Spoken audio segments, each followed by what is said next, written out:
You're having a good time then, aren't you? Sat in my coat, covering it in fur. Hi guys. Well, I'm testing my GoPro, the GoPro 6 this out, seeing if it's better than this thing here. These are Panasonic 4K HCVX H70. The focus on it is all over the show. You can't, it's just a waste of time. They're absolutely useless. I've got two of them. I'm going to get rid of them. I'm going to go for something different. I've had about 7 or 8 of these Panasonics. It's always the focus of what goes on them, and the zoom, and again the actual the video screen as well. What shows you the picture, that tends to mess up as well. Anyway, I'm on my GoPro at the moment. I'm going to give it a go, see if it's any good, sounds any good, see what the picture quality is. You probably can hear a load of shouting out the back there. That's there's football pitches on the back of the allotments where they play football every Saturday and Sunday, so that's what that is. We're going to be doing a tour with this camera as well and see how, and it's well, when I say a tour, it's going to be a plot inspection as well. For me, I'm going to show you what the plot inspectors look for on your plot, and what you can fail on, and we're pretty strict as well. And like I say, the committee is not a part of that. What it is, but they do act on it once they get the information back off the inspectors, and the inspectors are good at what they do. They've been on here for 40 years. They know the score. They know what plots should be looking like. They don't take no hostages if you're not looking after your plot. There's stuff on the paths. They will put it down in the inspection, and then we act on that then. So there's no comebacks to the committee. It's all straightforward. We've done it for years. It's worked this way for years, and we never had any problems. Anyway, yeah, we're going to be pruning an apple tree that I've actually got on the behind the camera. Actually, it's very windy today, by the way. It's had gusts up to 30-40 miles an hour. That should test Mike from Potting Along's new greenhouse out. He's just put one right in the middle of his plot. I still think it's the daft place to put it, but he's done a good job, so it should be okay. Let's hope the wind don't do no damage. It'd be a good test though today for him. Anyway, we, like I say, we'd cut this tree and prune this tree a few days back. I got my pruning shears, and we had at it. It's golden delicious. About 4 or 5 years ago, it was full of apples. We come on and it was snapped in half. It was a windy day and it snapped in half. I was absolutely gutted. We tidied it all up, and I used a branch, and I turned that branch into the trunk of the tree, and we've nurtured the tree into the tree it is now, and it looks awesome, but it's too big and it needs a trim. So that's what you're going to see me doing. I'm going to be trimming it, all the bits. What we're going to do, we're going to put into the burning bin at the back of the plot. So let me show you doing that now. So today I'm going to climb up here and give this tree a prune. We're going to take at least 3 foot off it, so I'm going to be climbing on there's a box, me raised bed just there. I'm going to be standing on that, and we're going to have at it. Anyway, here we go.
what we wanted to do, we just wanted to take the top off it because it was getting too high.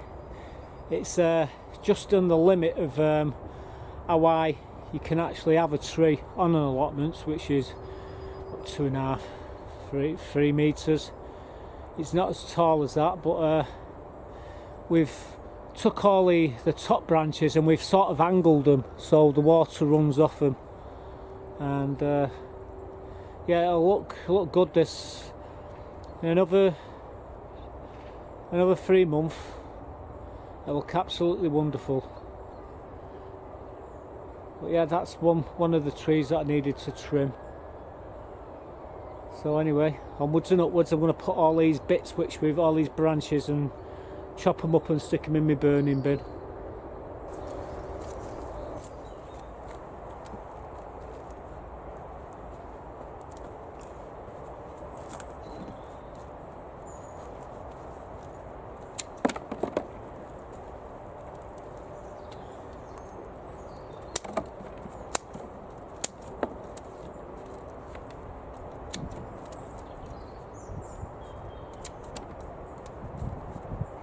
Could have got a better pair of these bloody snips, got hundreds of them. Yeah, we're just chopping them up and we're going to stick these into the burning bin.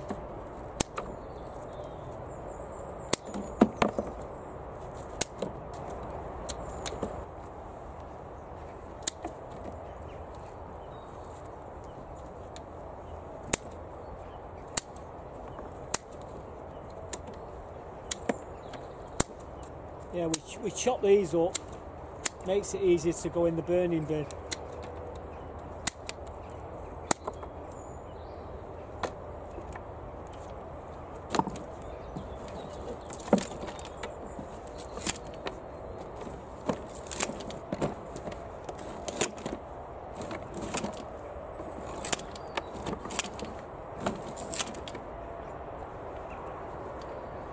They'll dry out pretty quickly and then we'll burn them.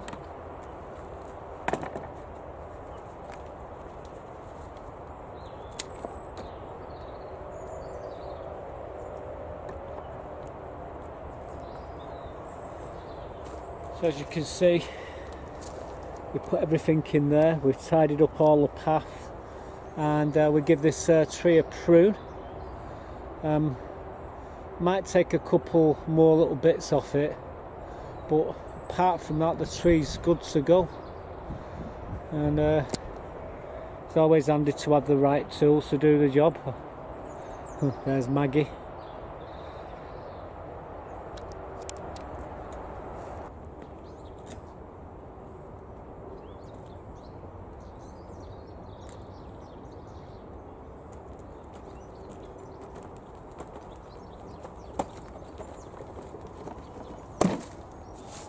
So what we're going to do, going to stick all that lot into the barrel there, ready for burning.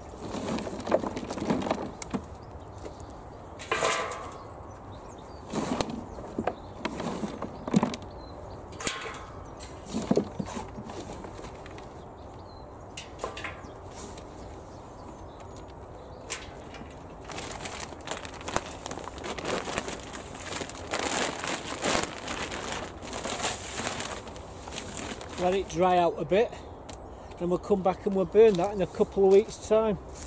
It'll go up like kindling. Got a few more bits to do, and then we're done. But yeah, the tree near the greenhouse needed a good prune, so yeah, we'll be burning shortly here. So we'll come to burn it. We're leaving that the branches to dry out, and then dry branches burn cleaner, and wet branches create a lot of smoke. So I'm going to dry them out before I burn them. So we'll be having a burn.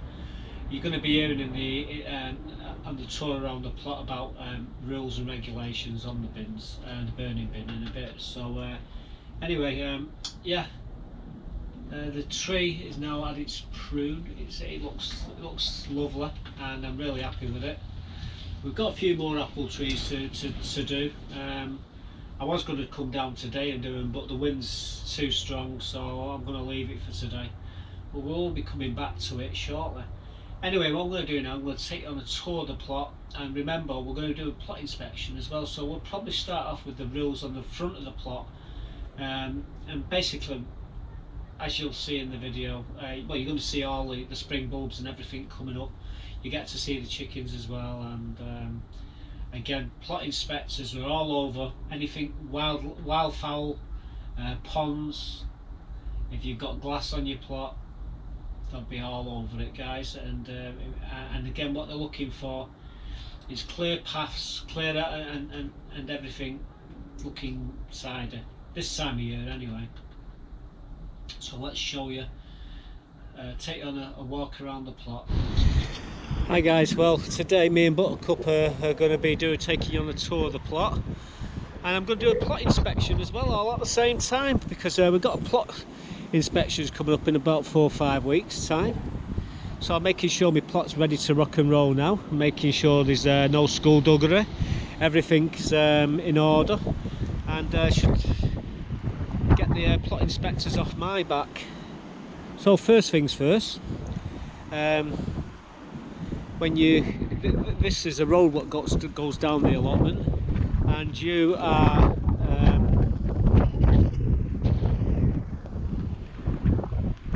responsible for half of this road from here to there, and you've got to make sure it's all tidy and nothing past these boundaries here. This boundary and this boundary here. I've got to come with my strimmer and trim that down. And that boundary there, nothing's got to go in front of it, it's got to be kept clear, and anything on this side you'll be told to take up. So what they'll do, they'll come down here first, they'll look at your plot number, so they've got your number 65, they'll look down the path, it's clear path here all the way down, and then they'll proceed to the other side. Look down there and then see it's all clear, so you're onto a winner there straight away. By the wind, we've got a gust of 40-50 mile an hour at the moment hitting the place, so I hope this recording's okay. But anyway, we'll come down onto the plot now. So here we are. We start off here, this area. This is my seating area where I normally sit. When I have people over sat down, I normally have one sat here, one sat at this end, one sat at that end. I'm normally inside there away from everyone, and you get someone sat here. You can have up to eight people here at any one time. Buttercup there, mischievous as ever. So you know, but normally there's just a couple of us down here having a bit of a chinwag, and like I say, that's where I normally sit, inside there away from them all. Incubuses, a lot of them. Anyway, looking at the front of my plot, you can see all the spring bulbs just starting to come up here now. These are crocuses, and I forget if these are blue binders, I think they are. There's a load of them, not a lot of different crocuses and what have you in there. Look at her there drinking out of that bloody bucket, can't stop her. Again, got lots of spring bulbs coming up here. These are tulips, and these are crocuses and tulips and daffodils. This bed all at the moment, all it's got in here is a couple of, well, 3 or 4 currant bushes, and it's completely covered all the way around the edges. Is full of gladiolas. You can't see them because they don't come up until later in the year. There is other plants in here as well. This bed here, again, this is just full of daffodils and tulips. These are crocuses. This is sedum. Well, there's you can see the poppies there, but there's also a loop in there, and then we've got all the yellow flag irises. But this bed is just one mass of daffodils and tulips, and then you got the gooseberries as well. Oh, listen to that wind, it's really strong. So all the beds have got fruit trees and fruit bushes in on the front part of the plot. Again, all the way around the edges. Here's another bed, same thing. You've got some currants in here. Again, they're surrounded all the way around with, you just start seeing them coming up now. Just here and here. These are all the spring bulbs, all the way down the back in the planters. All the planters here. Wow, I'm getting blown all over here. All the planters are all coming to life. These are my trees. I've been doing a bit of pruning. I'll show you that in a minute. So the plot inspectors will be coming down here and they'll notice there's the first flower of 2022. Little crocus. How awesome is that? There's a few weeds in there. Oh, we'll get in there and pick them out shortly. So they get down to the back part of the plot. Again, they're looking, what they're looking for to see if you've got any glass or anything like that lying about. And if you have, you've had it. This is a good thing to have on your canes to stop people hurting themselves.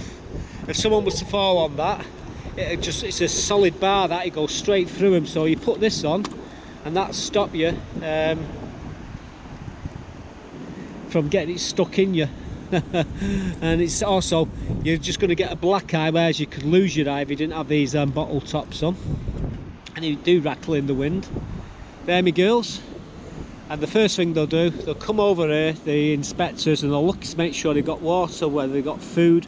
They'll look at the health of the chickens, and God help you, them chickens have not got water and food, and they don't look okay. My girls are absolutely beautiful. They've got all the plumage now, all except for the roe rock. She's starting to get hers back, but all the others, I'm getting eggs off every one of them. They're very happy chickens. They've got food, they've got water. I don't let them out, obviously the bird flu, which is going about. The rules are you've got to keep your birds inside, and you've also got to stop any wild birds getting into the pen, which we've got chicken wire there to stop anything from getting in there. You look here in this bed, we've got the elephant garlics come up now. We've done all the paths, they're all nice and tidy. I say this is right down to the bottom end of my plot. So what they'll do, they'll be cheeky and they'll walk straight across your plot. Well, they will do with mine because I've got paths there for you to do that. And then they'll go, oh, what's this here? They'll look at all the spring bulbs coming up in these planters. We've trimmed all the jasmine and everything, and then we come here to the pond, and they'll be looking at your pond, and they expect it to be something over it to protect from the wildlife from falling into it and drowning. Buttercup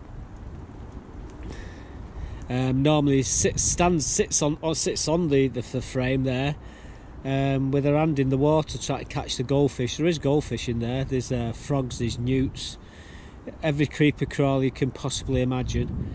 We took all the tops off the yellow flag irises now. That's the yellow flag iris, by the way, is inside the pond. We've got the lemon balm around the pond. This is a bay tree which we got growing really well here. I'm quite happy with that. We will replant that eventually. We're going to be putting more of these planters around the pond shortly. This is the place where I like to sit when I'm getting away from everyone. This bed here is full of porcelain white garlic, and it looks absolutely awesome. It's really healthy. There's nothing in this bed at the moment. Buttercup, what's she like? This bed's full of onions, winter onions over there, all in that bed. I would say it was 100% germination here. Well, it is 100%, except for that there. I never put a garlic there. However, I did put two over there, so what I'm going to do is transplant one from over there and put it there, and then it's 100%. Well, it is 100%, but it'll look all even, and there won't be a gap, which is very annoying. What do you say, Buttercup? Eh? Yeah, I thought you did. She couldn't care less, guys. So this is a bed empty. I'm going to be putting carrots into that one there, what's got the frame on it. That's going to be perfect for me carrots, and bloody carrot flies are awful. come down here. This is my burning bin. Again, when you're burning, they expect nothing around the bin. This is all set up ready to go. There's a load of twigs and everything in here, but branches all been cut up. I put a cover on it to dry them out. When you're burning, you don't want to be burning damp stuff because it creates more smoke. So what you do, you dry it out, and it's a cleaner burn once it's dry. You cannot leave your bin, you cannot leave the fire unattended as well. Once you start your fire, you've got to stay with it, and we advise you to get a couple of watering cans at the side of it, fill them up, and just keep with it. Once it gets down to the embers, then you can leave the fire. It's quite safe then. But you cannot leave your fire burning and walk away from it. You've got to stay with it until it's in a safe position. If you get caught, you're seriously in trouble. We're going to be coming in here shortly with my automatic shovel, and I'll show you how it works. And we'll be turning this bed over. We're going to be putting that bag into the compost bin. That's almost broken down now. In fact, we're going to be replacing the compost bins shortly. These are going up maybe to the front part of the plot. These are not black currants, these are blueberries. Along the back here we've got all the rhubarb sitting, the crowns are sitting on top of the where we're going to be planting them. We're going to go all the way along here with these. We've just leaving them on the surface at the moment, get a couple of hard frosts on them, then we'll plant them. The old timers say it tastes a lot sweeter when you do it this way. What they do, they dig the rhubarb up each year and they'll sit it on the top through the winter, then they plant it come spring. We'll be planting this shortly. I'll show you me doing that. We're going to be cleaning a lot of these buckets. There's got hundreds of these buckets.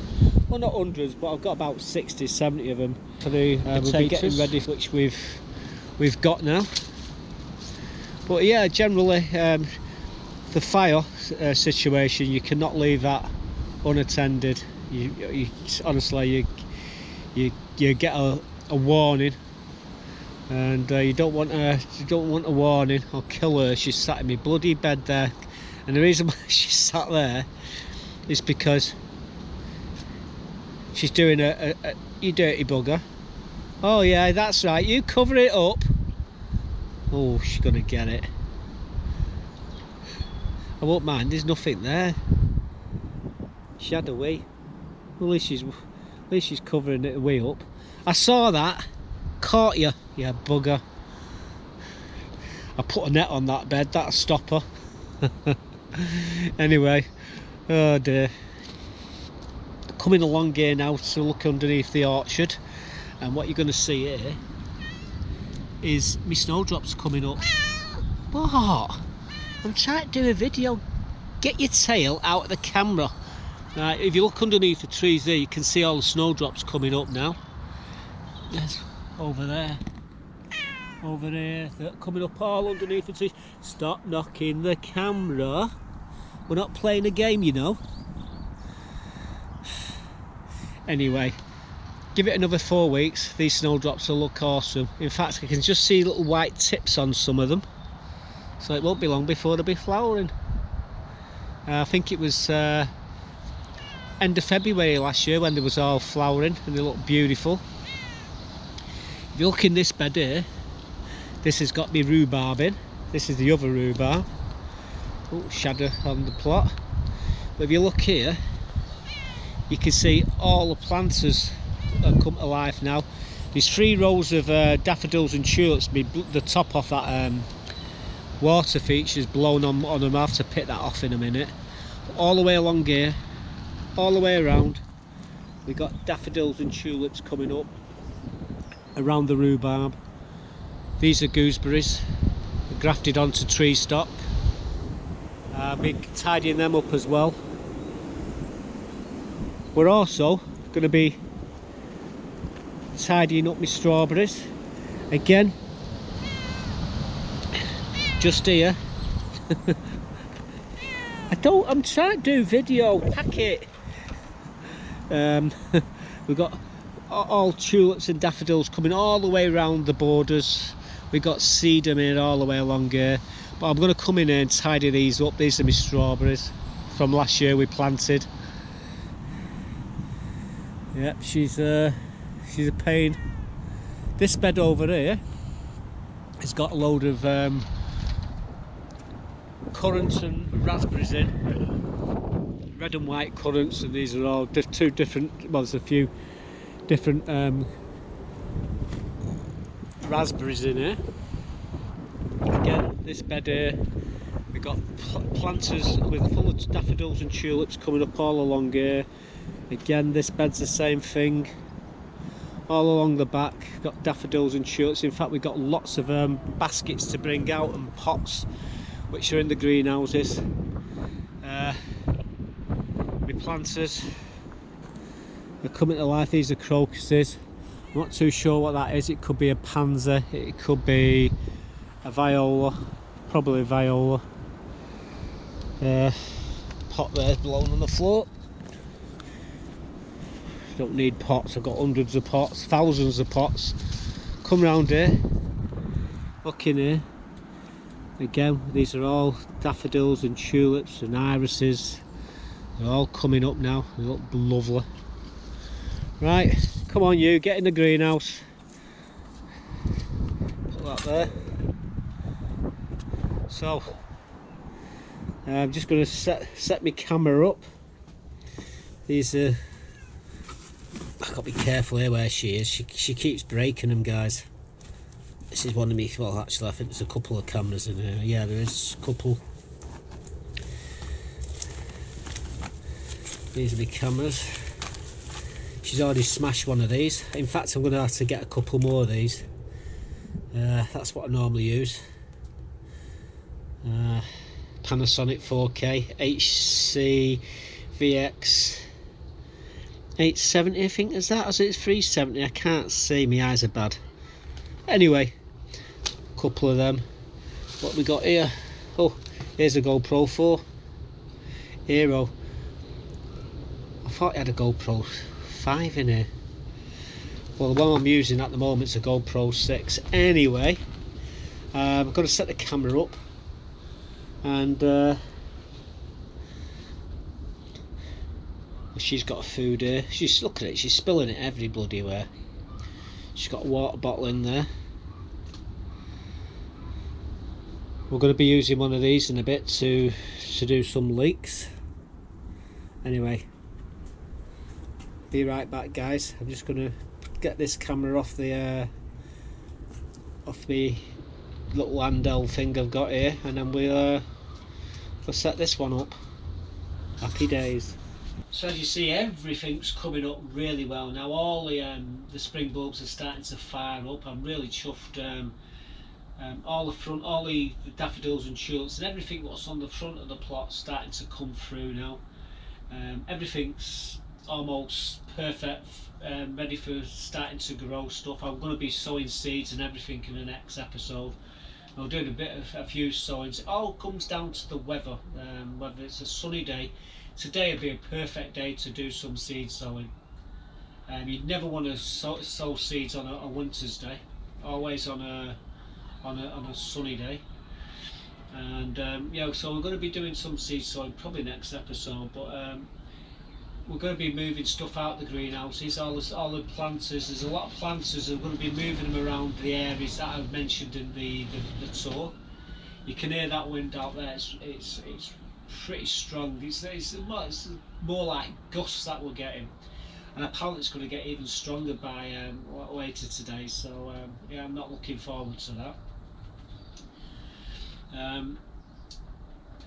Yeah, so again, all them different rules what you got to watch out for, but the main things are basically on an allotment is clear paths.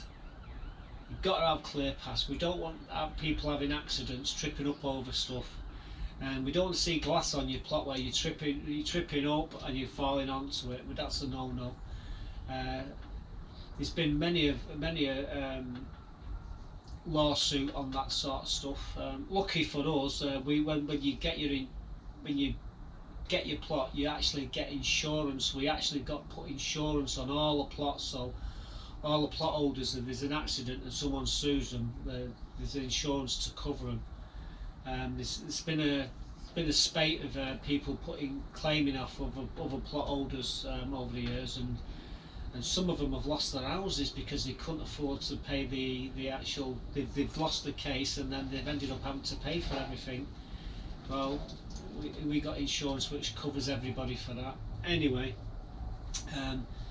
that's what we've got. If I get the name of the insurer, I can find it out if anyone's interested. But yeah, we've got insurance. But what we want to see, we don't want to see people having accidents. So these plot inspections are all about making sure everything's tidy. There's nothing dangerous on your plot. If it is, you get told to remove it. Again, if you've got animals like chickens, there's rules at the moment set in place for the bird flu. You can't let your chickens out. The communal chickens are kept inside inside the pen. We don't let them out in the paddock. Same with my chickens; they're all secure in the pen. They're all secure. No wild birds can actually get into the pen. So they're quite safe. And yeah, the main thing you've got to make sure is that they're well looked after, they're well fed, and they've got food and water in the pen when the inspectors come round. If they haven't, you're in serious trouble. You really are. That's one of the main things what they'll be checking for. Again, ponds, you've got to make sure your ponds are covered up. We don't like, when I say covered up, you put netting over them. We don't want to see hedgehogs and cats floating in them. So they should be covered. They should be covered. There should be a fence around them to stop children from going into them. If kids were to fall on mine, all they're going to do is just fall on the metal cage, and Buttercup normally sits on it, so you know it's quite safe. Again, burning bins. When you're making a fire, we've got certain rules that you can't burn over the front of the allotments where all the houses are. There is places where you can burn, and there's designated areas for you to burn. On the back part of the allotments, you are allowed to burn because there's no houses, but when you do burn, you cannot leave your fire unattended. It's it's not rocket science, and if you do get caught leaving your fire, you're definitely pushing your luck, and you will get a warning. You don't want more than two warnings, and then you're gone. Like I say, we don't have any of them problems on here. Everyone's quite sensible. Everybody knows the score, and if you don't know the score, what they do, they come and ask. And that's what it's all about. And if they're not sure of the rules, there's inside the community room. There's all the rules are there for you to read. Every single rule on an allotment, sheds, the whole 9 yards. They're all there. And so you can actually read them. You don't have to come to see us, but then again, if you want to, we'll put you right. Anyway, I say I'm going to head off up to. I'm going up to Bent's now. I'm looking for some Carlingford potatoes. Once I've got them, I've got all my potatoes. We managed to source the other 3 potatoes which we couldn't find. Well, which didn't turn up in the order from KG Loaches, which I'm a bit annoyed about.